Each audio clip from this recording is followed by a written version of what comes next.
আজ মনে হচ্ছে ভারত আনন্দে ভেসে উঠেছে, তা সে প্রতিরক্ষা হোক বা পররাষ্ট্র নীতি হোক, বা যদি আমরা ভারতের কোষাগারের কথা বলি, প্রতিটি ক্ষেত্রেই ভারতের জন্য সুসংবাদ রয়েছে। কিন্তু আজ এই ভিডিওতে আমরা ভারতের কোষাগার সম্পর্কে কথা বলবো। আসলে আপনারা সকলেই জানেন যে গত কয়েক মাসে ভারতের কোষাগার দ্রুত হ্রাস পেয়েছে। এক সময় আমাদের কোষাগার ছিল $701 বিলিয়ন, কিন্তু তা কমে গিয়ে $625 বিলিয়ন নেমে এসেছে, অর্থাৎ $75 বিলিয়নেরও বেশি পতন ঘটেছে। যদিও গত সপ্তাহগুলিতে এতে কিছু উন্নতি দেখা গেছে, কিন্তু এবার তা আশ্চর্যজনক, কারণ ভারত ইতিহাসের সমস্ত রেকর্ড ভেঙে এমন একটি অবস্থান অর্জন করেছে যা আমরা ইতিহাসে কখনো স্পর্শ করিনি, এবং সেই কোষাগারটি সোনার। আর আপনি নিজেই এই প্রতিবেদনে দেখতে পাচ্ছেন যে ভারতের বৈদেশিক মুদ্রার রিজার্ভ টানা দ্বিতীয় সপ্তাহে বৃদ্ধি পেয়েছে, এবং একই সঙ্গে সোনার রিজার্ভেও বৃদ্ধি দেখা গেছে। সম্পূর্ণ আপডেট কি এই ভিডিও থেকে জানতে পারবেন। কিভাবে ভারত তার কোষাগার বৃদ্ধিতে ইতিহাসের সমস্ত রেকর্ড ভেঙে ফেলেছে, সমস্ত বিষয়টা নিয়ে বিস্তারিত আলোচনা করব, সাথে থাকুন।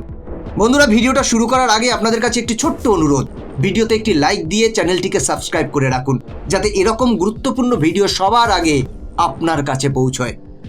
নমস্কার, আমি গৌতম আছি আপনাদের সাথে। চলুন ভিডিওটি শুরু করা যাক। আসলে আপনারা সকলেই জানেন যে ভারতের কোষাগার কেবল একটি জিনিস দিয়ে পূর্ণ নয়, কারণ আমরা কেবল ডলার এবং ইউরোর মতো মুদ্রা দিয়ে এটি পূরণ করি না, বরং এর সাথে আরও অনেক উপাদানগুলোও গুরুত্বপূর্ণ। কারণ সাধারণত ডলার এবং ইউরো কোষাগার পূর্ণ করতে সবচেয়ে বেশি ব্যবহৃত হয়। চীনের ইউয়ান এবং জাপানের ইউয়ানের সাথে এই সমস্ত মুদ্রা ভারতের কোষাগারে রয়েছে। পার্থক্য শুধু এই যে কিছু মুদ্রা বেশি পরিমাণে থাকে, আবার কিছু কম পরিমাণে। কারণ আমরা যে দেশের সাথে বেশি বাণিজ্য করি সেই দেশের বৈদেশিক মুদ্রা ব্যবহার করার চেষ্টা করি, এবং বিভিন্ন দেশের সাথে বিভিন্ন মুদ্রায় বাণিজ্য করি, যাতে এমন না হয় যে আমরা কেবল ডলার বা ইউরোর উপর নির্ভরশীল থাকি। এবং অন্যদিকে যদি ইউরোপীয় ইউনিয়ন এবং আমেরিকা ডলার এবং ইউরো নিষিদ্ধ করে, তাহলে ভারত কেবল একটি পুতুল হয়ে থাকে। ফলে সেই ডলার ব্যবহার করে অন্য দেশ থেকে পণ্য কিনতে এবং বিক্রি করতে পারে না। অর্থাৎ এই মুদ্রাগুলি আমাদের কোষাগারে রাখা হয় না। কিন্তু যতক্ষণ না সেই দেশের সাথে আমাদের সম্পর্ক ভালো থাকে ততক্ষণ পর্যন্ত ঠিক আছে। অন্যথায় আমরা যে দেশের মুদ্রা ব্যবহার করছি তারা যে কোনো অজুহাত দেখিয়ে এটি নিষিদ্ধ করতে পারে। তবে এই সমস্ত মুদ্রা ছাড়াও আরেকটি জিনিস আছে, এবং তা হলো সোনা। একটি দেশ আর্থিকভাবে কতটা শক্তিশালী তা সেই দেশের সোনার মজুতের পরিমাণ দেখেই অনুমান করা যায়। কারণ সোনা এমন একটি সম্পদ যা প্রতিটি দেশ নিতে প্রস্তুত, এবং কেউ এটি নিষিদ্ধ করতে পারে না। অন্যদিকে সেই মুদ্রা পরিচালনকারী দেশগুলি বিভিন্ন মুদ্রা নিষিদ্ধ করতে পারে। যেমন আমেরিকার কোষাগারের সবচেয়ে বড় অংশ হলো সোনা, এবং তাদের কাছে থাকা বৈদেশিক মুদ্রার পরিমাণ প্রায় 200 থেকে $250 বিলিয়ন, এবং বাকিটা তারা বেশিরভাগ সোনা রাখে। এবং একইভাবে ব্রিটেনও বেশিরভাগ সোনা রাখে। সম্প্রতি চীনও তার কোষাগারে সোনার পরিমাণ অনেক বাড়িয়েছে, কিন্তু 15 থেকে 20 বছর আগেও সোনার ভাণ্ডারের তেমন উল্লেখ ছিল না। ভারত অনেক পিছিয়ে ছিল, কারণ আমরা খুব কম মনোযোগ দিচ্ছিলাম। কিন্তু গত 7 থেকে 8 বছরে ভারত সোনার ভাণ্ডার বৃদ্ধির উপর অনেক বেশি মনোযোগ দিয়েছে, এবং আমাদের সোনার ভাণ্ডার ধীরে ধীরে বৃদ্ধি পাচ্ছে। এবং আজ ভারতের কোষাগারে সোনা মজুদ ইতিহাসের সমস্ত রেকর্ড ভেঙে দিয়েছে, এবং ভারতের সোনার ভাণ্ডার $71 বিলিয়ন কাছাকাছি পৌঁছেছে।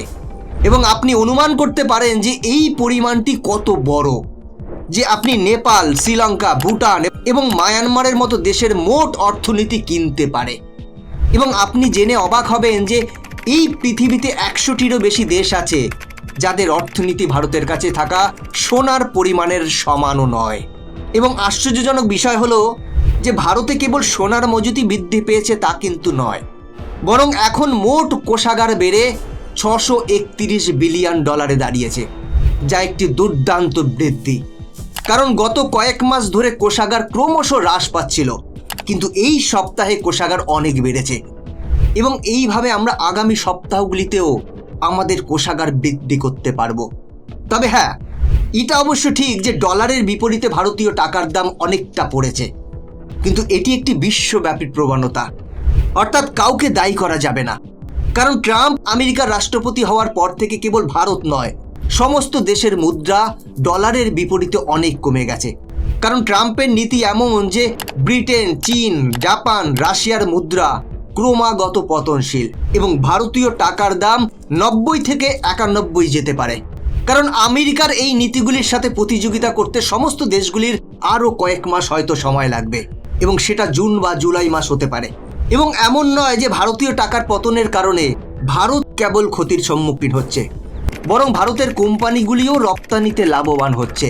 কারণ ভারতীয় রুপির পতন অব্যাহত থাকায় ছোট এবং বড় রপ্তানিকারকদের হাতে অধিক টাকা আসবে এবং সেই শক্তি হবে আমেরিকান শুল্ক মোকাবেলায় এবং বড় কোম্পানিগুলি সুবিধা নিতে চলেছে।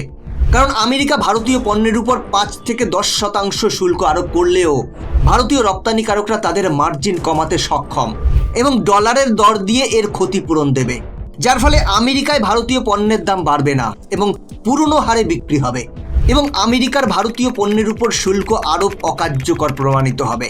অর্থাৎ ডলারের বিপরীতে ভারতীয় টাকার পতন আমাদের অবশ্যই কিছুটা ক্ষতি করছে, কিন্তু রপ্তানির ক্ষেত্রে অনেক সুবিধা দিচ্ছে। আমরা মনে করি যখন এই বছর শেষ হবে এবং পুরনো বছরের পরিসংখ্যান বিবেচনা করা হবে, তখন এটা সম্ভব যে এবার ভারত রপ্তানির দিক থেকে পূর্ববর্তী সমস্ত রেকর্ড ভেঙে দেবে। এবং যদি সোনার রিজার্ভের দিকে মনোযোগ দেওয়া হয়, যা ভারত এখন 71 বিলিয়ন ডলারের কাছাকাছি পৌঁছেছে, তাহলে আমরা এর থেকেও একটি বিশাল সুবিধা পেতে যাচ্ছি। কারণ সম্প্রতি এই খবর প্রকাশিত হয়েছে যে ভারত এই সোনার মুদ্রাকরণ প্রকল্প ব্যবহার করে তার অর্থনীতিকে এগিয়ে নিয়ে যাচ্ছে এবং এই সময়ে এর অবদান ভারতের জিডিপিতে 7.5%-এ পৌঁছেছে। কারণ আমেরিকা কর্তৃক ভারতীয় পণ্যের উপর শুল্ক আরোপ অর্থনীতিতে প্রভাব ফেললেও ভারতের জিডিপি 0.1 থেকে 0.7%-এর মধ্যে ওঠানামা করবে। তবে আমরা পুনরুদ্ধার করতে সক্ষম হব এটি এই সোনার মুদ্রাকরণ প্রকল্পের কারণে, এবং এটি এমনভাবে যে ভারত বিশ্বের বৃহত্তম সোনার রিজার্ভ হয়ে উঠবে, বিশ্বের বৃহত্তম সোনার ভোক্তা এবং প্রতি বছর প্রচুর পরিমাণে সোনা আমদানি করে। কিন্তু একই সাথে এই সোনা দিয়ে তৈরি গহনা ভারত থেকে রপ্তানি করা হয়, বিশেষ করে আমেরিকা, সংযুক্ত আরব আমিরাত এবং ইউরোপীয় দেশগুলিতে। এবং বর্তমানে রত্ন ও অলংকারের দিক থেকে ভারত বিশ্বের দ্বিতীয় বৃহত্তম রপ্তানিকারক দেশ, যেখানে ভারত প্রতি বছর 13 বিলিয়ন ডলারেরও বেশি মূল্যের রত্ন এবং অলংকার রপ্তানি করে। তবে এই সংখ্যাটি কেবল 2024 সালের সেপ্টেম্বরে পৌঁছেছিল। বর্তমানে এই সংখ্যাটি আরও বেশি হতে পারে এবং সর্বশেষ পরিসংখ্যানটি প্রকাশিত হয়নি। বন্ধুরা, ভারতের সম্পদ সম্পর্কে আপনাদের মতামত কি? দয়া করে আপনার মতামত কমেন্ট করে জানান। বন্ধুরা, আজকের ভিডিও এখানেই শেষ করছি। এরকমই ইনফরমেটিভ ভিডিও দেখার জন্য চ্যানেলটিকে সাবস্ক্রাইব করে বেল আইকনটি প্রেস করে রাখুন। দেখা হচ্ছে পরবর্তী ভিডিওতে। ভালো থাকবেন, সাথে থাকবেন।